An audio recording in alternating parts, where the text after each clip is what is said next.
ఓం నమో నారాయణాయ. ఓం నమ శివాయ. ఛానల్ వీక్షకులందరికీ శుభాశీస్సులు.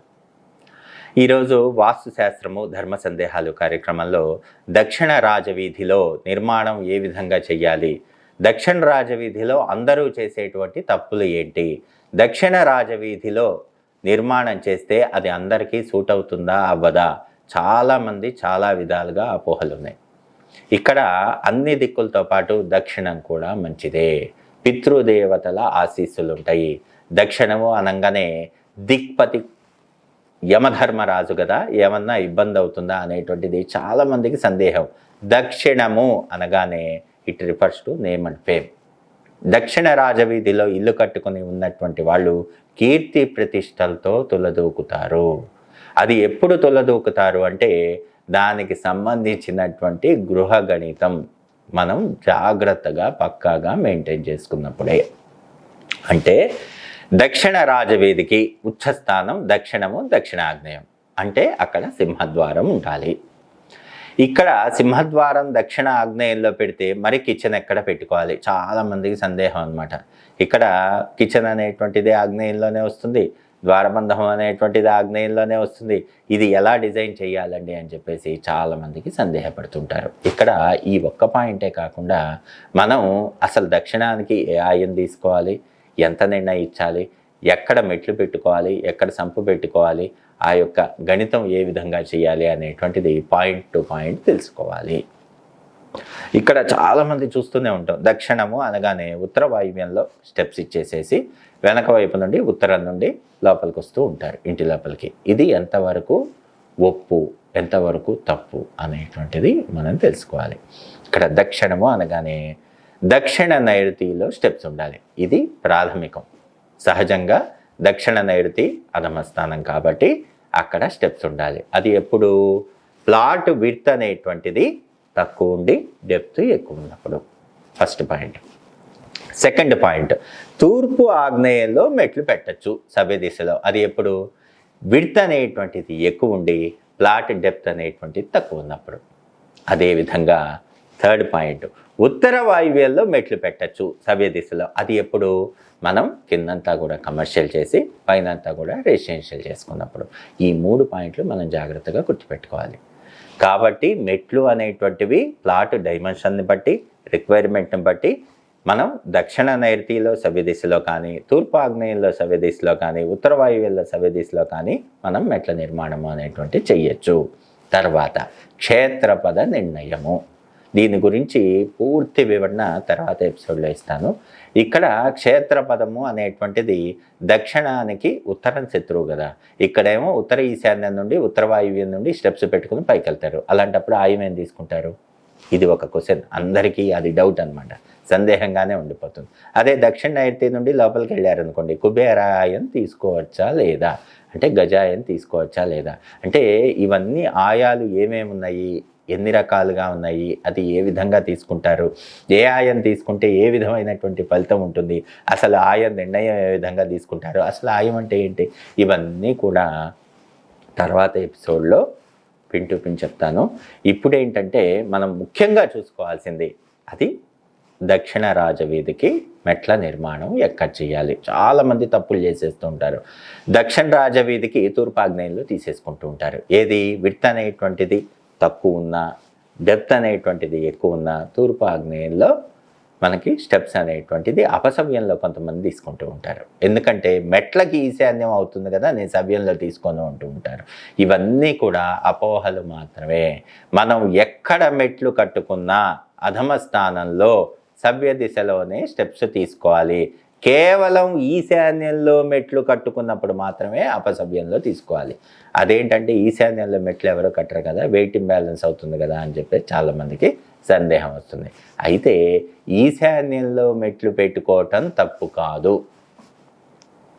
చాలా జాగ్రత్తగా గుర్తుపెట్టుకోవాలి. ఇది ఈశాన్యంలో మెట్లు అనేటువంటిది కొన్ని కమర్షియల్ ప్రాపర్టీస్కి మనం అక్కడ స్థలానికి డిజైనింగ్ని బట్టి తీసుకోవాల్సి వస్తుంది. అది అన్ని చోట్ల కాదు, కొన్ని చోట్ల తీసుకోవాల్సి వస్తుంది. అప్పుడు అపసవ్యంలో తీసుకుంటాం, అంటే సవ్యంలో తీసుకోం. ఎందుకంటే మెట్లు అనేటువంటిది ఈశాన్యంలో ఉండకూడదు, అది తప్పు. మెట్లు అనేటువంటిది అపసవ్యంలో ఉండకూడదు. తప్పు ఏమవుతుంది? తప్పు ఇంటూ తప్పు, మైనస్ ఇంటూ మైనస్ ఏమవుతుంది? ప్లస్ కదా.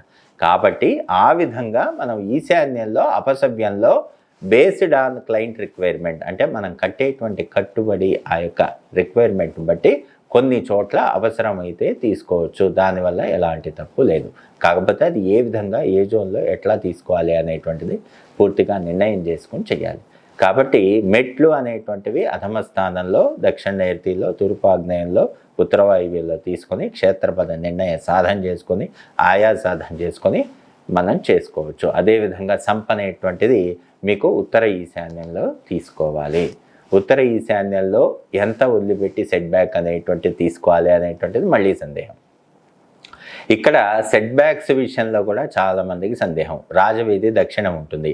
యాజ్ పర్ నామ్స్ మనం ఒక 5 ఫీట్ వదలాలనుకోండి, దానికంటే ఎక్కువ ఉత్తరం వైపు 6 ఫీట్ వదలాలి అనేటువంటి రూలు లేదు.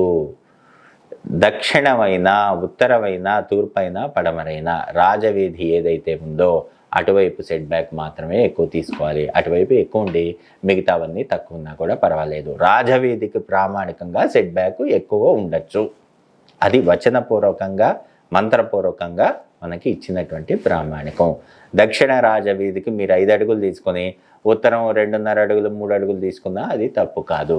కాకపోతే ప్రదక్షిణ వాస్తు ఉండాలి. కంప్లీట్గా మూత ఉండకూడదు. ప్రహరీ మీద ఎప్పుడూ కూడా ఇల్లు కట్టకూడదు.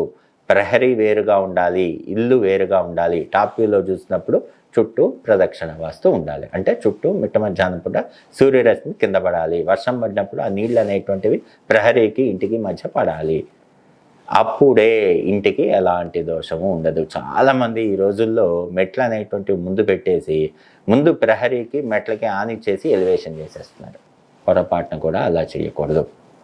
అంటే తూర్పు రాజవీధికి ఇట్లా ఇల్లు కట్టినప్పుడు ప్రహరీకి అక్కడ మెట్లు ఉంటాయి కదా, మెట్లు ఆన్ చేసి మొత్తం కలిపి ఎలివేషన్ చేసేస్తున్నారు. అలా చేయకూడదు.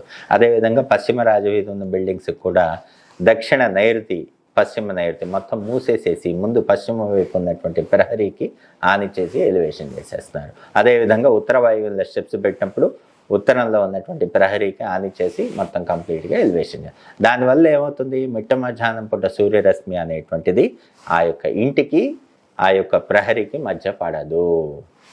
అంటే గ్యాప్ లేకుండా మనం ఆ యొక్క ఎలివేషన్ అనేటువంటిది కంప్లీట్ చేస్తాం. కాబట్టి వర్షం పడినా ఆ యొక్క నీళ్ళు అనేటువంటివి బయటే పడతాయి, మన ఇంటి లోపల పడవు. అంటే ఇంటికి కాంపౌండ్కి మధ్య పడవు.